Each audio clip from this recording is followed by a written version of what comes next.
Hi, I'm Mike Rooney. We're here at Art of the Carolinas and I'm going to do a free art lesson on how to paint a palm tree. I like to go to Bald Head Island in the southern part of North Carolina. They have lots of them down there. I like to do studies. That's what this is. I did just one little painting, probably 6 by 8, and I just go around and do different trees, palm trees mostly. The more studies you do, the better you'll be at adding these trees in paintings. So it's, I just took this one and did it singly, but that'll come in good if I ever have a painting that has it off in the distance or whatever. Because by doing the studies, you actually are learning what the thing's made of, what shapes it is, how to shade it, what kind of things are around it, how to show the highlights on it, and things like that. So that's what I did here. So I'm going to use this one as a reference for doing this one, show you how palm trees constructed. How you need to think of it so you can paint it realistically. I think the biggest mistake most people make when they paint a palm tree is they try to paint all the leaves.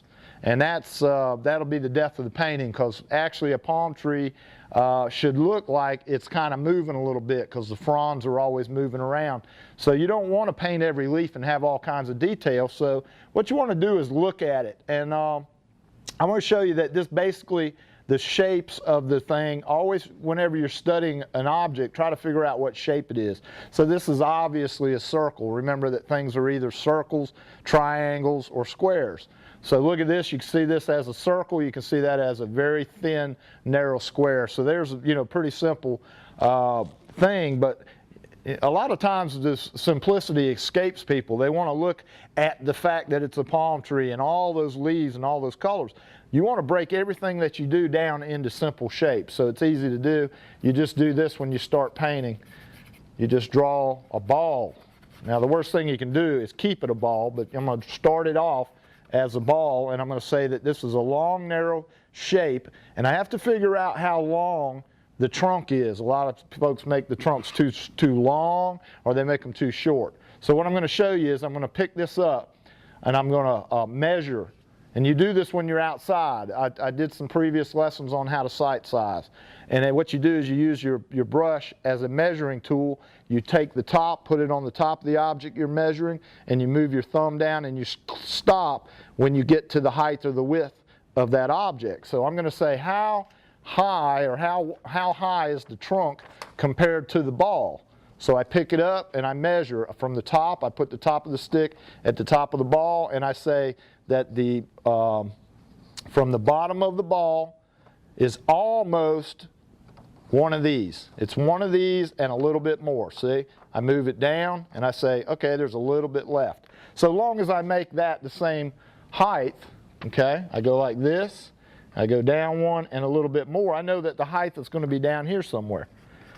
Now I've seen people make them as short as this. And you're like, what? That's not going to work. So you put it like that, you measure it down, you do a little bit more, there's the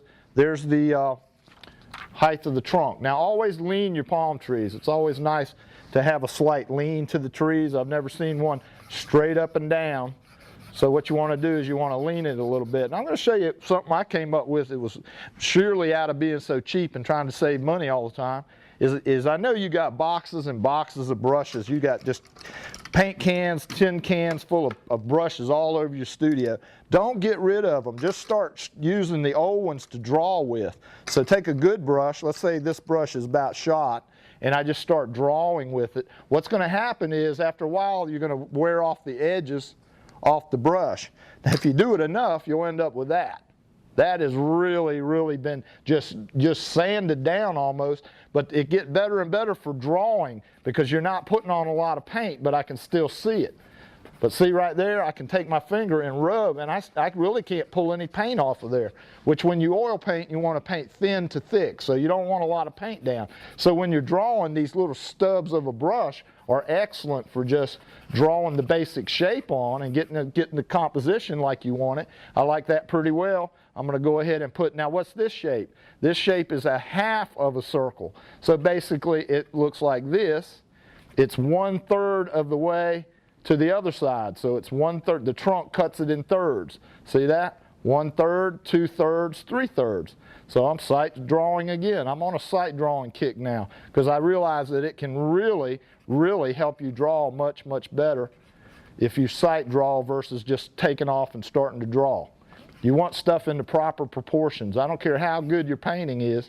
If it's not drawn well, you can have all the great brushwork in the world, have all the great color in the world you want, but it's just not going to look right because it's not drawn right. So what I'm going to do is just finish this out and show you.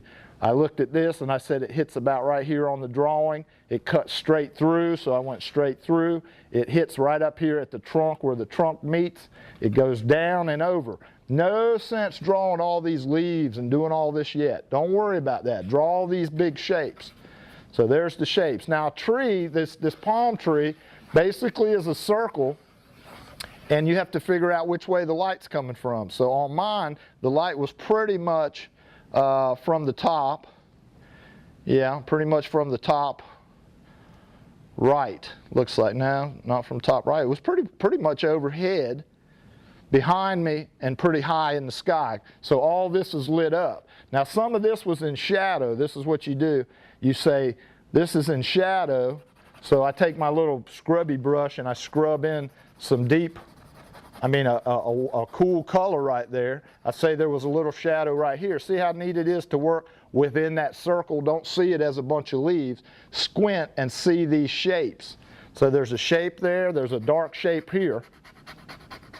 All right, a shape there and a shape there. And basically everything else is in the light. Now there was a shadow right here, and it went down the trunk about that far. So that tells me the sun was pretty straight overhead, and this part of the tree was blocking this part of the trunk from getting light. So the trunk has a shade down to about right there. Then on this tree, you shadow in this part. Okay, so there's basically your shadow pattern. Now this was shadowed underneath this tree. See the shadow? So I'm just taking the purple and sticking with the purple, and I'm basically just drawing all my shadows on there. Now what's nice is I'm going to drop this down, because what I liked about this was that little piece of green up against that dark shape. So I'm going to drop it down to make sure that my leaf goes up there. And then all this is filled in. All right, so let's get with it now. Go ahead and put this in purple. I'm basically drawing it. I'm drawing the shadows, so I'm doing all the shadows first. So there's all the shadow shapes. All right, boom, boom, boom. Then I'm going to go back and I'm say all the rest of these are light shapes. So I'm going to fill them in yellow. Okay, staying out of it, staying out of the paint. I'm realizing that this is probably orange. I'm going to put a little orange on the top. All right, and I say that the trunk is mostly yellow, so I'll put some yellow up into the trunk, and that this part is mostly orange. What I'm doing, this is a Cape Cod technique for underpainting, and I teach that too. That's a whole different thing, but you put oranges and yellows and pinks on everything that's warm, everywhere the sun's hitting, and you put purples and blues everywhere that the sun's not hitting. So you can see that I can go in now and I can break up that circle. It started as a circle, but it's not really a circle. So you don't want to make all the leaves go out to the same length as a circle. You want it to be sort of raggedy so that it looks like a palm tree. So that still looks like a palm tree. I'm going to put a little red in this and add that to the background. You notice how I just started with big shapes? That's what the biggest problem with a lot of folks is. They just want to start putting leaves in and blades of grass and sticks and twigs much, much too soon. So there's my purple. I'm going to darken it down just a little bit so it makes that trunk really pop out. All right, now I'm going to go in there and add the real color. The real color is green. So I'm going to go in there and add green to all this. I'm doing the same thing. I'm adding green to all the shadows. Okay. And then I'm going to go back and I'm going to say everything else is a light shape. Let's put some yellow here and some pink up on the top. Okay. Okay.